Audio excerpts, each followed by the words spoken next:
Welcome to the Chasing Freedom Show. I'm Noah Evans, and on this show, I'm going to creatively break down real estate deals with top investors across the country to help you become closer to achieving financial freedom. Alrighty, let's get to it.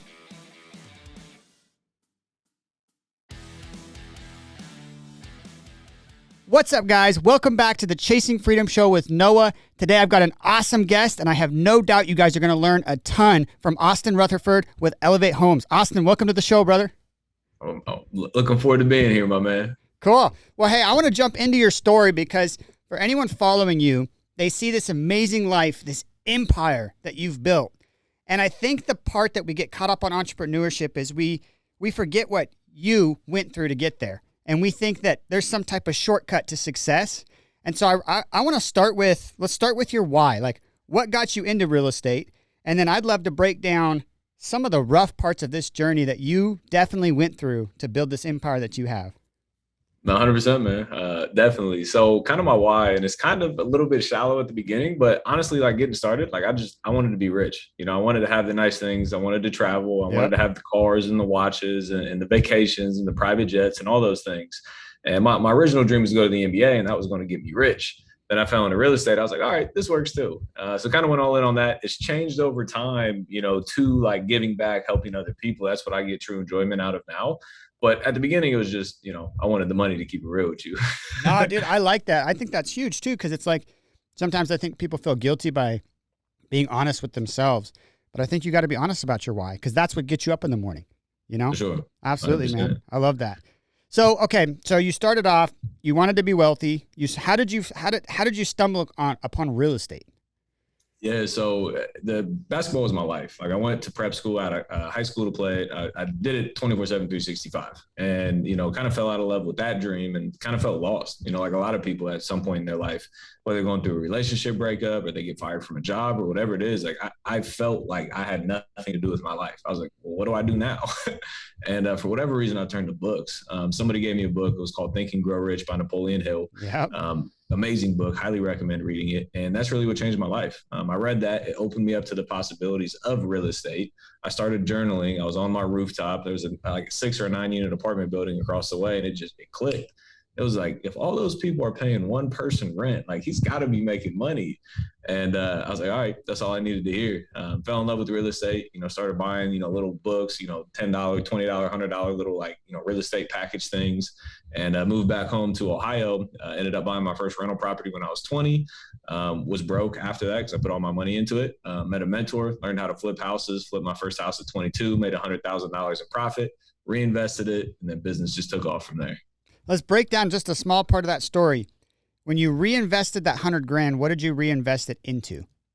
Yeah, so I paid off all my debts, which I don't know, it was like 20, 30, 40, 50 grand. I don't remember exactly, but paid off my debts and then put it all back into marketing within the business. Now, I didn't spend 50 grand on marketing day one, but like it was all there as operating capital. Like I didn't take a trip. I didn't celebrate. I didn't go out to dinner. I didn't buy a pair of sneakers. I didn't go buy a watch, a gold chain, nothing. Like I put $100,000 at 22 years old right back into the business. Yeah. So a lot of people get money and then they run away with it and then they blow it. Like you got to use that money to set yourself up for the future. I think that's such a huge, crucial part of success. I mean, on a much smaller scale, my very first deal ever was a wholesale, and it put 10 grand in my pocket while I was working a corporate job.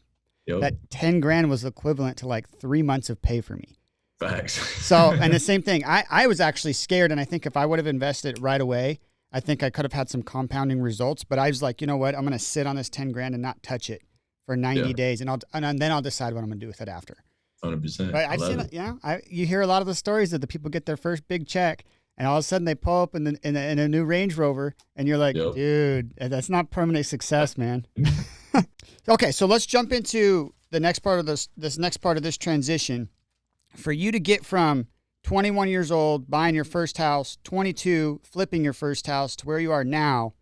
I mean, you've built this really, really amazing empire, man. It's very impressive. It's aspiring to watch you on Instagram and stuff like that and see what you're doing. But I know that there were some major obstacles that you must have had to overcome to be sitting where you are now. I'd like to go deep on a few of those, if you don't mind us opening up that part of your life. Yeah, absolutely. I'm an open book. So, kind of how I started, I skipped a very big portion of that process. And I think that's the biggest lesson that people can take away from it. So I fell in love with the idea of real estate. I was like, cool, passive residual income is what I really fell in love with. I was like, cool, let me buy rental properties to make money passive residually, not working every month. Sounded good to me. Bought a rental property. I had about $30,000 saved. I put it all as a down payment. And then I was like, well, I'm broke now. Like if I want to buy more rental property, it took me 20 years to save that much money. Like I gotta make money faster. So literally right after that, my agent made about $8,000 on a commission for representing me on that deal. And I was like, oh, cool. Like I'm gonna go get my real estate license. And like me, like I'm like, when I have an idea, I'm in. I got my license in like 2 weeks. Like from starting it to being licensed was a 2 week process. So a lot of people were like, oh, I'm gonna take a 6 month or 12 month class. Like, no, like I'm in. And then I got my license, sold like 2 houses, hated it. And I was driving into work, valeting car at 7 a.m. I was on my way in, heard on the radio. It was like, if you want to get rich flipping houses, come to this free seminar. I was like, bet, I'm in. So I went to the seminar. Then it was like an upsell to a $300 3-day seminar, went to that. And then after 3 days, it was an upsell into $25,000 mentorship.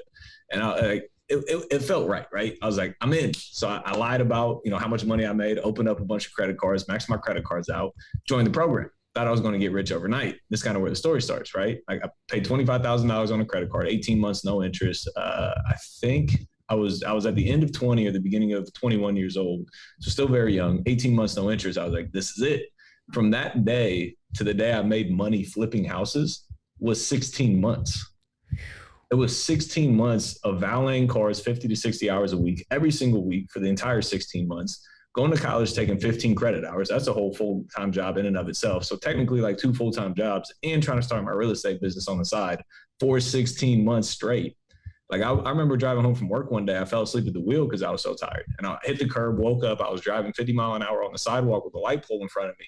And I woke up, thank God, and strode back onto the street, drove home, started making phone calls to sellers. Like there's a process there that a lot of people miss on. Like I always see the meme. It's like somebody hacking away, and then they're like walking away, and then somebody's still hacking, and then the diamond's like right there. People give up too soon. So like they see everything I have now, and yeah, I made $107,000 net profit on my first deal, which changed my life. But I grinded my face off for 16 months straight. And that's what a lot of people, miss out on these things. They think that this is a get rich quick thing. You can get rich, but it can take some time as well. Dude, you gave me chills with that story, man. I just hope that the listeners will go back and re-listen to that and see exactly what you just dropped on them, which is I can relate it to this book I just finished called The Psychology of Money. And they talk about the people that you see that are where you one day hope to be are simply there because they've outlasted everybody else who's quit or thought that the grass was greener somewhere else and switched paths. Or, we see that a lot. I'm sure you see it a lot with anybody that you're trying to help in real estate. I know you do. It seems like you do a little bit of coaching, right?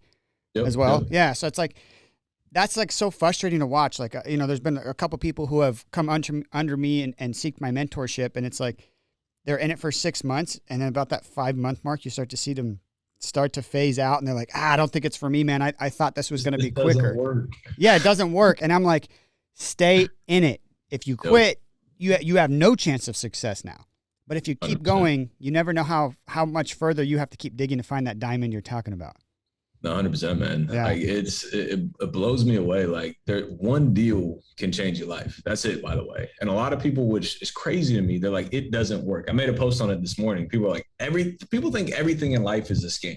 Like any way of making money is a scam. Yeah. Like people are making money. Like this is real, right? So when people say real estate doesn't work, they look at myself or they look at you and they know for a fact it works. So why are you sitting there telling yourself that it does not work, right? If you're trying to like land on Mars, like, okay, that's a question. Nobody's been able to do that before. But flipping real estate, buying rental properties, wholesaling real estate, it doesn't get much more complicated than that. No. More easier than that. No. Like we're living proof of it. Just copy and paste. It does work. It might just take some time to get there. Absolutely, man. No, I completely agree with that. There's some statistic out there, and I don't know the numbers. What did they say? 80% of statistics are made up anyways. But, but the volume of people who have become millionaires in real estate is higher than any other industry. And I fully believe that. And I think even now in this day and age, there's probably nothing more concrete truth than that, because there's so much information out there on how to go flip a house. There's books on it. There's guys like you who are constantly sharing valuable information on how to do it. And you respond to all your DMs, right? So it's like, you're there. If someone has a question and they're not wasting your time and they're serious and they're also going to seek to add value to you, you're going to give them trade secrets. One of the things I started doing is the people that ask me questions, instead of just responding to them in a private message, I'll say, hey, lay out your question a little bit more thoroughly and I'll make a video on it. And I'll post it for everybody, So, I think that there's no reason that if you want to be in real estate, it's just excuses. If you have decided in your heart that you want to do it and you're not doing it, you're just making up excuses. There's no reason to not jump. 1,000% agree. Yeah. Cool, brother. Well, let's jump into the specifics of Burr real estate investing. So you've done really well in this area, and I'd love if we can start with some of the fundamentals, some of the high impact things someone needs to understand to go be successful in this model. And then I'd love to jump into a specific deal. Yeah, no, absolutely. So the Burr method is basically, I say it as like getting a free house. So like if I told you you could get a free house and make money every single month on it, like how many times do you want to do that? The answer is unlimited, right?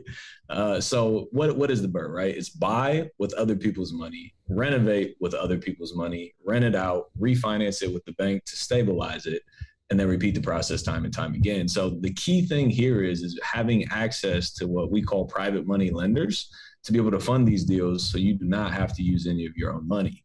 So that's kind of high level what it is. And you got to make sure the numbers are accurate. You got to be all in for 75 cents on the dollar. You got to make sure it positively cash flows. But if you can get a deal like that, again, you can do that process and literally own a property without putting a penny of your money into it and make cash flow on it every single month for the rest of your life and your kids' life and your kids' lives. So I don't know why it's not taught in schools. Seriously, it totally should be. I mean, along with many other things. Instead, we're learning about, we won't go into that. Okay, so I'm going to play devil's advocate of somebody who's like just getting started and they're not grasping this concept, right? How do I get other people's money, Austin? I don't know anybody with money. Yeah, 100%. So it's called private money lenders. So like, for an example, on the first house flip that I did, it was $250,000. It was a $74,000 purchase, $170,000 rehab. So I had to raise about $250,000 to fund this deal. I didn't have that money. I had a couple grand, maybe, to my name.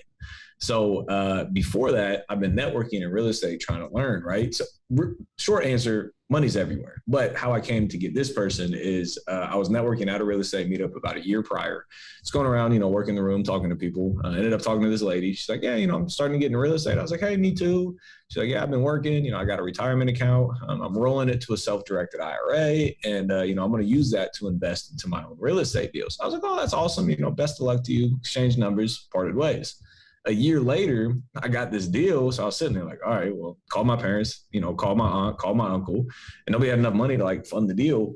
And so I called her. I was like, hey, like, how's business? And, small talk, caught up. She's like, yeah, I haven't really done anything yet, still trying to get into the business. And I was like, perfect. I actually have this opportunity. Here's what it looks like. Is it something that you're interested in investing in? And then she ended up funding the deal. So like money can literally come from anywhere. It's 100% relationship based. It's like you calling me and me lending you money. Like it's literally that easy. You obviously just need to find somebody that, one, has some money of some sort. There's a lot of different ways to get access to money. And number two, they have to trust you because they believe in you to do the deal. My lenders don't even ask me underwriting on the deal. Most of them don't even know the address, but they trust me and believe in me. And that's why they lend me money. So you got to get educated. Number one, I actually asked that first lender, I was like, why'd you lend me the money? And she was like, because every question I asked you, you had an answer to. I was like, ooh, that's it. So you got to know, the process of it, the frequently asked questions, how their money's secured, how the money flows, all those things. And then having a conversation about money becomes a lot easier to be able to raise it, to be able to fund your own real estate deals. What's some of the advice for someone that's never went out and raised private money as far as like the paperwork goes and the legal process? Because there's a whole system there that probably should be followed. But I'd love for you to share kind of at a high level what that would look like and how people protect not only the people investing in them, but also themselves. Yeah, no, absolutely. So, this is my process. This is what my attorneys, have given me. Definitely talk with your own, but kind of my process is I never touch the money until it's closed. Mm-hmm. So all money goes to the title company or the attorney who's ever facilitating the transaction. So when I'm buying a property from a seller for, let's say, 100 grand, and it needs a $50,000 renovation, I'm going to borrow $150,000. And the day of closing, they're sending 150 grand to the title company. The title company is sending 100 grand to the seller, minus, a couple grand in closing costs. Then they're sending me $47,000 roughly to fund the construction of this deal. So it's at closing, they get a lender's title insurance policy. They get a hazard policy. So if it burns down, floods, anything, they get paid. I sign a mortgage. So they get a mortgage on the property, sometimes first mortgage, sometimes second mortgage. And they get a promissory note from the business and me myself. So I'm personally guaranteeing the loan. So even if the business goes bankrupt, I'm still liable for that money to pay them back whatever that they lent to me. So a lot of questions I get from lenders is like, well, what if you lose money? I lose money, not you. Like I've lost $30,000 on a house. I sold a house and I paid the buyer 30 grand to buy it from me. And my lender made $30,000 in interest because I told them I was going to pay them an interest rate, and the deal has nothing to do with it. They're lending me money and I'm guaranteeing to pay them back, right? Absolutely. I don't use the word guarantee, by the way, but like I signed a note to pay and I paid even though I lost money. So hazard policy, lender's policy, promissory note, and a mortgage on the deal. That's so helpful. I mean, if you guys are listening, take out your notebooks, take out your pens, go back, write that down, get familiar with that process. Go practice, the pitch of how to raise private money with a few people in your market. There's probably tons of people willing to help you. Sure. And get good at that, because I think right there, what you just shared, if I look back over the last, 24 months of my business really kind of having an uptick, it ultimately comes down to my access to private money increased 10x. So therefore, I could grow so much faster. Because if we go back and we say, okay, you want to burr properties, just like you said, your story started with $30,000 that you'd worked your entire life to save up. You put it all into one property. You said, well, what now? I don't have any more money to invest, right? Yep. So instead, you go out, you raise this money, you get someone else's money in the deal, you pay them an interest rate contingent on finding a deal that can afford them to pay, or can afford to pay that interest rate and still, cash out. But that's such a crucial part of growing and scaling, is that raising of that private capital. Yeah, so two things with that. Something I heard early on, it was like, dig your well before you're thirsty. Well, Austin, I don't have a deal yet. Like, should I be talking to private money? Yes, dig your well before you're thirsty. Mm-hmm. There will come a time where you will run out. Even if you got like $1 million and you're brand new, like, oh, I'm good, I got $1 million. You get a $2 million deal. Like, there's always going to be a time where you need that money. So that's the first takeaway. And then the second takeaway, people are like, well, why would I pay somebody else to do the work? Or why would I pay somebody else interest to lend me the money, when I can do it myself, maybe, right? And one of my mentors very early on, right at the beginning, was like, all right, look at it like this. If you can do, let's say, if you use all your own money and do all the work yourself, realistically, you're probably going to do maybe 2 deals a year. So it's going to take you 6 months to do a deal. So 2 deals a year. Let's say you make $75,000 per house. It's $150,000 in a year. It's great money. Don't get me twisted. But let's say you use other people's money and you use other people's time, contractors. So instead of doing 2 deals in a year, let's say you do 2 deals per quarter. So you do 8 deals in a year, but you only make $30,000 in profit per deal instead of $75,000 in profit per deal. 8 times 30 is $240,000. So you make 240 grand using none of your money and none of your time, versus 150 grand using all of your money and all of your time. By the way, let's say one deal goes bad on both sides. Now you're making 230 grand to 75 grand. Mm-hmm. So you're assuming everything's going to go perfectly. It never does, by the way. Mm-hmm. So I was like, when he broke that down to me, I was like, damn, like I'm doing all this. Like, I'm always using other people's time and other people's money because I want to make more money and have the freedom behind it. Yeah. I know that makes so much sense. And I think that if you look at that too, you also have to pay yourself an hourly wage, right? Like whether or not you actually pull that out of the business, your time is worth money. And in the first scenario you gave, like you said, you spent all your time. So you may have made 150 grand, but realistically, let's say your time is worth 75. You only profited $75,000. Otherwise, you worked for a wage. In the other 100%. Scenario, though, you still pay yourself a wage, but your wage is paid by managing the flips, managing the money, managing the contractors. It's very different. So it's freedom. You can do that anywhere in the world, but you can't swing a hammer anywhere in the world. Absolutely, man. Well, let's go through Let's go through a very specific deal. The more granular and detail oriented you can get, I think the more that we'll all take from that. But let's go through a burr. Let's go through one of these successful models. For sure. So one of the best ones I've done was a duplex, and I ended up buying it for like $11,000. So it was, great. It was destroyed, by the way, but bought it for 11 grand. And then it needed $110,000 in construction. So I was all in for like $121,000, borrowed that from somebody else to fund the entire deal. Once the deal was done, the new value of the property was $220,000. So the bank gives you a 75% cash out based on the value of the property. So 75% over 220 is like 165 or something like that. So I'm all in for 121 and the cash out is 165. Now I have interest and closing costs and holding costs, call that 20 grand. So I'm really all in for $141,000 and my cash out's 165. So when I refinanced this property to keep it as a rental, the bank gave me 165. I took 141 of that to pay off all my expenses. And then there's still $24,000 of profit left, or that I put that in my own pocket. And the amazing thing, loans are not taxable income. So $24,000 100% tax free, which is like $40,000 in actual taxable income. So let's look at it like this. If I would have sold that house instead of refinanced it, I'd have made, call it 60 grand, net profit. So I would have made 60 and I would have paid taxes on it. So I made 24,000 without taxes, which is really like $40,000 with taxes. So we're only talking about a $20,000 difference there in profit. Mm-hmm. And I was able to keep it as a rental property. So I kept it as a rental property. I rented out both sides for $1,200 a month. My monthly expenses was about $1,300 a month. So I was making about $1,000 per month on cash flow just from owning that property. And the beautiful thing about the BRRRR method is you get cash flow, you get appreciation, you get depreciation, and you get tenant mortgage buy down. 3.5 years later, I sold that property for $365,000. So 3.5 years later, I walked away with another $200,000 on top of about $40,000 in cash flow that I made from keeping it as a rental property. So, you don't have to sell it, right? Like I sold 10 of my properties for a very specific reason, to make an investment decision outside of real estate. But where else can you do that? I got a free house. I actually got paid $24,000 tax-free to do it. I made $1,000 a month, and it appreciated hundreds of thousands of dollars over the next few years. So again, like once you learn this, it's like, why would somebody not do this? Like it's free. Yeah. Oh my gosh. Yeah. The real estate side of my brain's just drooling over that deal.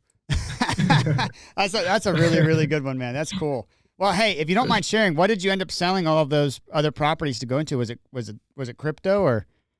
It was crypto. Was it? Yeah. Nice, man. That's cool. I think I sold like 10 units or something like that. And, took a lot of money off the table and put it all into crypto. That's awesome. Do you mind sharing with the listeners what coins you ended up going into? Yeah, so my holdings in no specific order right now is Bitcoin, Ethereum, Theta, T-Fuel, XRP, Hex, Pulse Chain, Pulse X, and VeChain. I like it, man. That's cool. I think there's so much more to unplug there, but we'll stay focused on real estate. So, okay. So we just went through a very successful BRRRR model. I think it would be cool to share. I normally don't do two deals, but you've got so much value that you're giving inside of these little deals for people to unpack that I think it'd be fun to go through one that maybe didn't go as planned. Yeah, for sure. So I'll talk briefly about two of them. One bigger deal, one smaller deal. And I'm rounding numbers roughly because I don't know them 100%. But I bought a deal, and the purchase and the renovation versus the refund. So rounding numbers, right? Let's say I'm all in for 700, and let's say I'm all in for 800 grand, and then its value is $1 million. So my purchase and rehab was $800,000, and interest and closing costs. Like my all in was 800 grand, and the new value is $1 million. So when a bank goes to cash out refinance at 75% loan to value, the bank only gives me back $750,000, but I owe 800. So I took that 750 grand. I paid off 750 grand. I still owed $50,000. So I actually went to another private money lender. It was like, hey, like there's a bank on this deal. They're in first position. I want to borrow $50,000 from you. In second position, I'll pay you 12% interest on it. So I'll pay you $500 a month, every single month forever. and you got to lend me 50 grand. They're like, all right, I'm in. They lent me 50 grand. I took that 50 grand, paid the rest off. So now I didn't owe anybody besides the bank's $750,000 and this person's $50,000, which is $500 a month. And I'm paying that off every single month until the property's paid off, right? So the rent on that is like $8,000 a month. And my total expenses, including the additional second mortgage, is like $6,000 a month. And we're actually in the process of doing some Airbnbs on that property. And I think we'll bring in like $12,000 to $14,000 a month instead of $8,000. So it's going to turn into a really good deal. But like that's one of like worst case scenarios is when you cash out is less than what you owe. Hopefully it's within like $1,000 or $2,000, and then you can just pay it out of your own pocket. But when you get into bigger deals, like messing up 1 or 2% turns into $10,000 or $20,000. So what I did, I didn't want to put the 50 grand up. So I just borrowed it from somebody else. So again, having access to private money is huge, right? That's a bigger deal. Smaller deal, very simple. Like if you buy it for 50 grand, you put 50 grand into it. So you're all in for $100,000. And again, let's say it's worth, I should have used better numbers. Let's say you buy it for 40 and you put 40 into it. So you're all in for 80 grand. And again, that includes, interest and to your lender, closing costs, et cetera, worth 100, cash out refi 75. So it's a $5,000 difference. Now you have a choice that you have to make. Do you have $5 grand to bring to the table? If you do, great. You can own a house for $5,000 and still make monthly passive income, which is amazing. Or if you don't have $5 grand, you can raise it. Or if you can't do that, sell the property, take your $10,000, $15,000 in profit, move on to the next deal. Yeah, absolutely. I think that there's an important thing to think about there, and that's to not get attached to an outcome, right? Sure. Because at the end of the day, you may have started a project with the intent to burr it, but if it doesn't work, it doesn't work. There'll be other properties that come down the pipeline. I'm definitely guilty of this. I've gotten way too attached to properties, and I'll fight and claw to try to keep it. And it's like, dude, just because it had some cool aspect, something unique to the property doesn't mean I need to keep every single house that does. Yeah, I get way too attached to homes. I've done both ways. Like I've had burrs turn into flips and flips turn into burrs. So like it can go either way. Absolutely. The building I'm in is a 400 unit complex. They built it to sell. They built it as condos, and then they got done, and then the rents went up massively. And they're like, forget that. We're going to keep it as a rental property. So like you got to be able to have, multiple exit strategies within a deal because things do change 100%. Yeah. No, it's totally true. I mean, we just went through this with, we burred an 11 unit apartment complex out in Nampa, Idaho, and full intent, keeping it all day. But same thing. We got way more in rents than we thought, and it changed the valuation of that property. And we're sitting there and we're like, I don't know, man. It makes a lot more sense to sell this thing and go buy a bunch in the Midwest because we can like triple our unit count. So, one thing I did notice that I wanted to pick your brain on, you talked about when you started these purchase prices of these homes in the $11,000 to $20,000 range, and then you started talking about the price of these homes in this $800,000 to $900,000 range. Is that all in the same market, or did you jump markets? It's all in the same market. A little bit of it is based on, catching the market before it took off. But I mean, those were still amazing deals, $11,000, $22,000, $50,000 purchases. But like now we're buying those same houses for, $100 grand, give or take. Yeah. But it's all the same market, but the larger the price points, the more unit counts as well. Right. For sure. Like I just closed on, and actually I was making a YouTube video before we jumped on here, like drafting it. And it was like how to get to $1 million. And I was going to tell my story about like banging my head against the wall for 5 years, flipping, renting, wholesaling, the BRRRR method, like doing the whole real estate business to become a millionaire versus almost 2 months ago, I closed on a deal. I bought it for 3.1. The renovation was 200 grand. So I'm all in for $3.3 million. Today, as is, it appraised for $5 million. So one deal, my net worth is $1.7 million on one deal. And it took me 4 to 5 years doing it the single family way. Right. So again, no right or wrong answer. Like I've done them both. Right. But like the way that you grow faster is by doing bigger deals. It's the same exact thing, same process, same money raise, same BRRRR method, same refinance, same everything. There's just more zeros on the end. Oh my, dude. I like zeros. This is so weird. I literally was in a coffee shop yesterday with my acquisitions manager talking about this.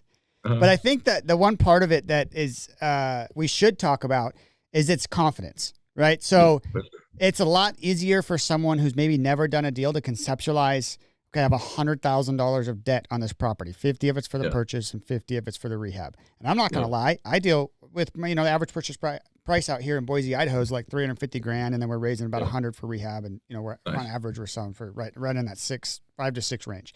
I'm not going to lie. I'm looking at deals now in the same boat you're talking about where we're looking at like a $2 million acquisitions. Yep. It scares me a little bit. But I'll tell you what scares me a lot is like a $10 million acquisition. So that's terrifying to me, right? So sure. I think that there is the confidence in doing the smaller deals will give you the confidence to the bigger deals. But I agree completely. I just had this conversation yesterday with my acquisitions manager. I agree 100%. And I think it's also like a little bit of like who you surround yourself with and who you listen to, right? Because like if I got a $100 million deal today, I can't do that deal. But I have one phone call to make, and then we're partnering on the deal because I already know who I'm calling. Right? Absolutely. So, and when I was doing like these $100,000 deals, a $3 million deal would have scared me 100%. But again, I think it's because I was running in circles where everybody was doing single family houses, right? So surround yourself with different types of people, and then the conversation starts to change. One of my mentors told me when you start to ask yourself different questions, you begin to get different answers. So how do I want to get to 100 million? It's a very different end goal about how do I want to get to 10 million. 10 million you can do in single family. 100 million, very difficult to do in single family. You got to go to multifamily. So surrounding yourself with different people and asking yourself different questions will get you to different end results. Yeah. Yeah. How do you protect yourself or decipher between feeling like a shiny object entrepreneur and being like, well, you know what? No, man, like I really understand this single family realm. I'm successful in the Burr area. Like the grass isn't always greener. How do you decipher between making sure you're not being like, the grass is always greener on the other side person and also the other side of it, which is like, well, no, maybe the opportunity really is better, but should I leave what I'm already good at?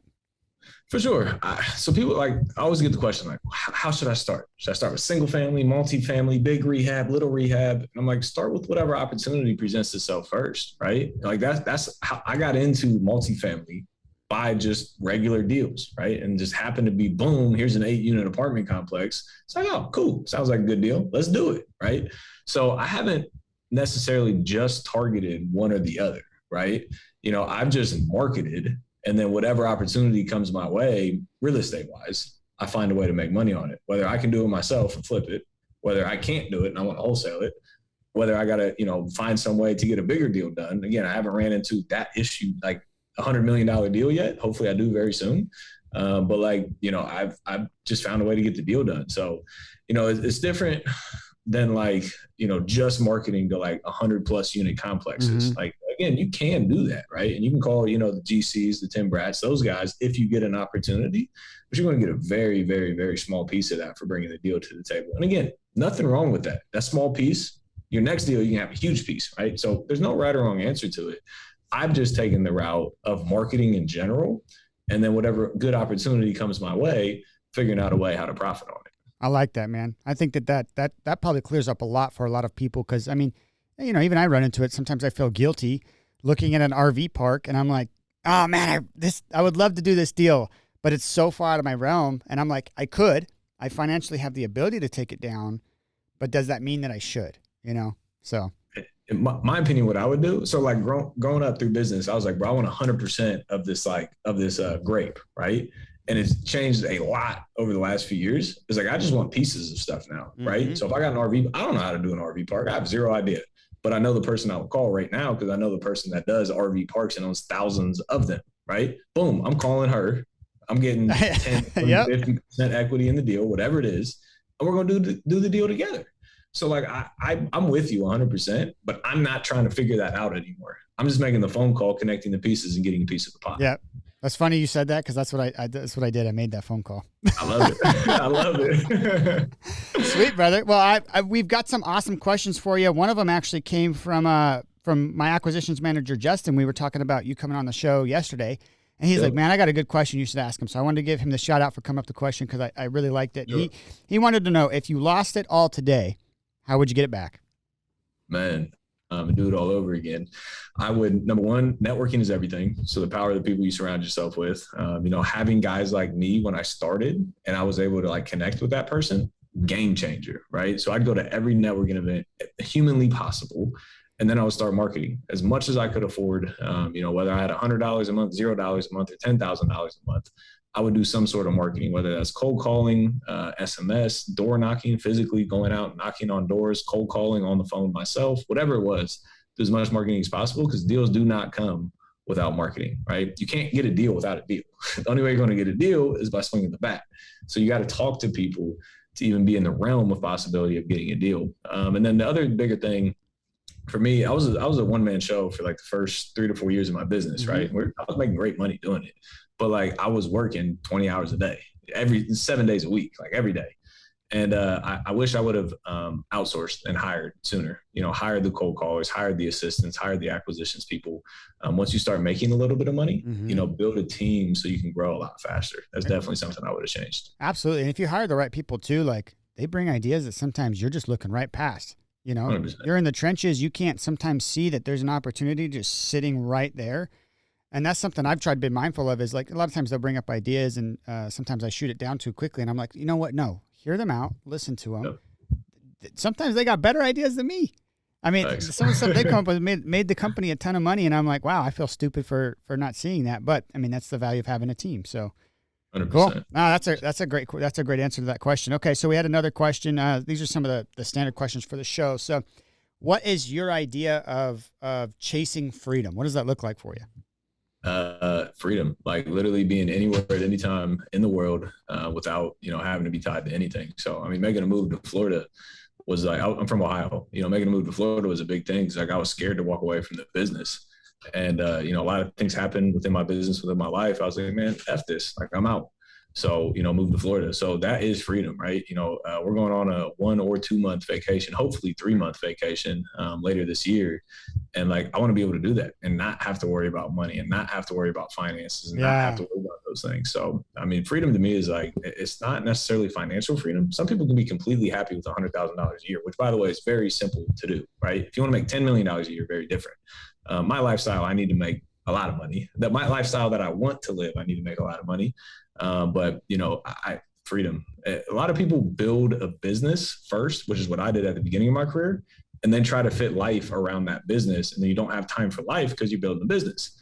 What I'm trying to do now is build a life, the lifestyle that I want, where I want, how I want, and then figure out how to make money around that. So I think people do it backwards sometimes. Yeah, I really like that, man. I appreciate you sharing that perspective. And yeah, I could see that. I mean, what's the insurance on the Rolls Royce?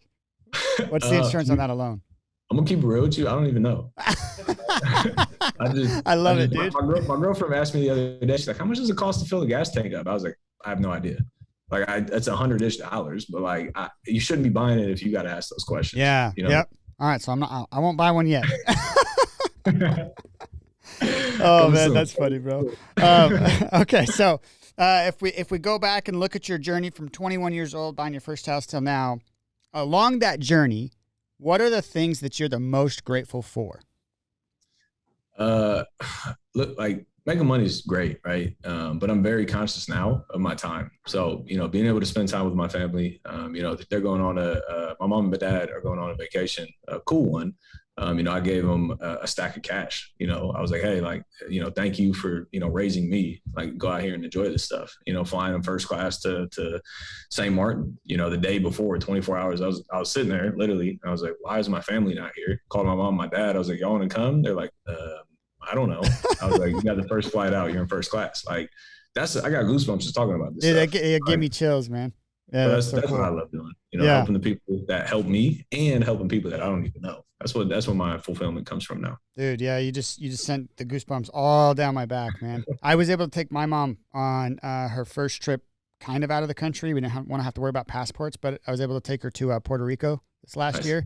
And one of my aunts and one of my uncles, and man, it was experience of a lifetime. Like I never thought that I'd be able to do that for my family. And they've done a lot for me. So to be able to give back, just like you're saying, is like, it makes the 20-hour days worth it, 100%. 100%. Cool, brother. Okay, last question is, what do you wish that people getting into real estate understood about real estate? What do you wish you could be like, if you could just force one thing in their brain and be like, dude, if you understand nothing, understand this, and you'll be successful? Yeah, I think it's what we touched on earlier. It's not reserved for the rich and wealthy. It's not reserved for the highly educated. Like I say, real estate is the equalizer of all dummies. Like I know a lot of very smart people that are flat broke in real estate. And I know a lot of not so smart people that are making a lot of money within real estate. So like it's literally out here for anybody. Again, you got to put the time in, you got to put the energy in, you can't give up, you got to get the education, you got to learn, you got to implement, you got to do all those things. But again, real estate is not if it works. Look at us. We're living proof. Mm-hmm. Look at tens of thousands of other people out there. It works. It's just, are you working the system? So It's not a matter of if, but only when it does work. So I think a lot of people just have that fear. There's nothing to be fearful of because it's been proved many, many, many, many times in the past. Absolutely, brother. Well, I thought that this was probably one of the most impactful episodes we've done in a while. You shared so many gold nuggets. Really appreciate that. If people want to reach out to you, what's the best way for them to get a hold of you? Yeah, Instagram, Austin Rutherford Official on Instagram is one of the best ways. And then YouTube, Austin Rutherford, and then theaustinrutherford.com as well. Sweet, brother. We'll get all of those in the show notes. All right, guys, thanks for tuning in and listening to this week's episode. If you have more questions, feel free to reach out to Austin. Again, all the links will be below, so you can just click on them and you'll get funneled over to him. He's super active on Instagram. Your content is awesome there, man. And then, again, thank you so much for coming on. Appreciate the opportunity, my man. Absolutely, brother. All right. Thanks for tuning into this week's episode, you guys. For more awesome real estate content, you can check out my Instagram. It's just Noah Evans _real estate. It'll also be in the show notes. If you want to reach out to the guest, their contact information and websites and however else to get a hold of them will also be in the show notes. All of our podcast episodes get thrown up to YouTube. And for more awesome exclusive content, please go check out the website. We'll have that link in the show notes below as well. All right. Peace.